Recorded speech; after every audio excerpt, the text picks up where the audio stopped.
শান্তি তো Nobel prize পেয়েছেন না, ওনারা বলে কি শান্তি বাড়ছে দেশের? রাস্তা দিয়ে হাঁটবেন, যে কোনো সময় আপনাদেরকে আঙুল তুলে বলবে এই স্বৈরাচারী দোষর, ওরা যদি আপনি পিটায়, একটা পুলিশ আপনাকে বাঁচাতে আসবে না, আপনাকে আসবে না, আমাকেও আসবে না, আসবে না রে ভাই। সেটা তো একটা নতুন বাস্তবতা। নতুন বাস্তবতা। এই বাস্তবতার নাম কি শান্তি? না, অভ্যুত্থান পরবর্তী বাস্তবতা, যত কিছুই কোন ভাই, এটার নাম শান্তি কি? এটা কোন আগে আমার নিশ্চয়ই না। আচ্ছা গুড, এটা হলো পয়েন্ট। কি বাস্তবতা, কিসের পরে কি হয়েছে ওই আলাপ পরে করবেন। ওটা তো মায়ের খাওয়ার পরে যখন আপনি বিছানায় শুয়ে থাকবেন তখন চিন্তা করবেন যে কেন হইল, কিন্তু মায়েরটাকে আপনাকে খাই নিতে হবে।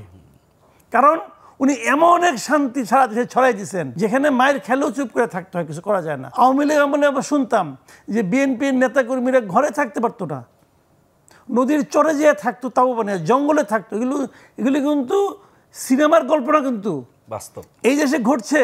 এই জিনিসগুলো কে ঘটাইছে? আওয়ামী লীগ ঘটাইছে। যে কারণে তাকে আমরা স্বৈরাচার বলেছি, ফ্যাসিবাদী বলেছি, তাকে দেশ থেকে তাড়িয়েছি। বললাম তো যে ওনাকেও বিদায় নিতে হবে। উনি বিদায় নিতে পারবেন না, ওনাকে বিদায় দেওয়া হবে। ওনার যে সমস্ত আচরণ শুরু করছেন উনি, ওনার তো এটা বোঝা উচিত যে আমি এখানে কী করতেছি। উনি কিন্তু পারতেন, নিজেকে এই উচ্চতায় ছিলেন, আরও উচ্চতায় নিতে পারতেন যদি উনি সবার সঙ্গে মিলেমিশে একটা কাজ করতে মানে সবাইকে ধারণ করতে না চাওয়ার কারণ কি? শুধু না চাওয়ার কারণ হচ্ছে বললাম যে রাজনীতি বুঝে না। তাহলে যারা রাজনীতি বোঝেন, বহু বছর ধরে রাজনীতি করছেন, তাদের সহযোগিতা পরামর্শ নিলে উনি নেয় নাই তো।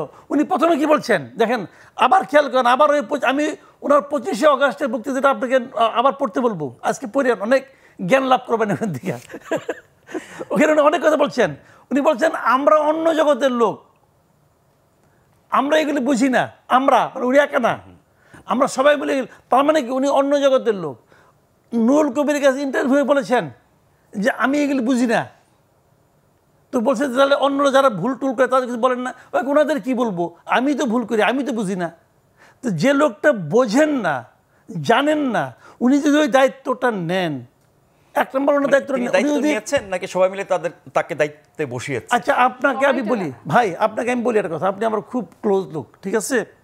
তো আমি মনে করেন একটা গাড়ি কিনছি, আমি বললাম নাজমুল্লাহ সাহেব আপনি তো আমার খুব পেয়ারের লোক, আপনি গাড়িটা চালাই না, চলেন যাই।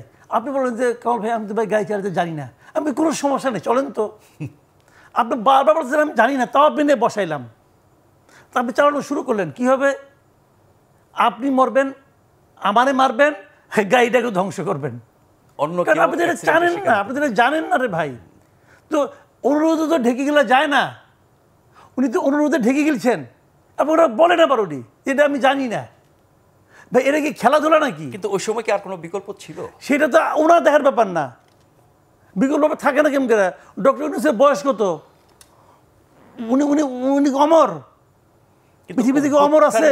অভ্যুত্থানকারী নেতৃত্ব। শুনেন, এরকম বিকল্পহীন ক্যারেক্টার শেখ হাসিনাও বলতো, তারও কিছু চামচা ছিল। আপনার আমার বন্ধু বান্ধবী ছিল অনেক, যে তেল মালিশ করতো যে আপা আপনি তো অমর, আপনার মরে গেলে দেশের কি হবে, আপনি মরে গেলে পৃথিবীর কি হবে, এগুলিও বলতো। তো উনি যে নাই, তাতে কি পৃথিবীর কোনো সমস্যা হয়েছে না দেশে কোনো সমস্যা হয়েছে?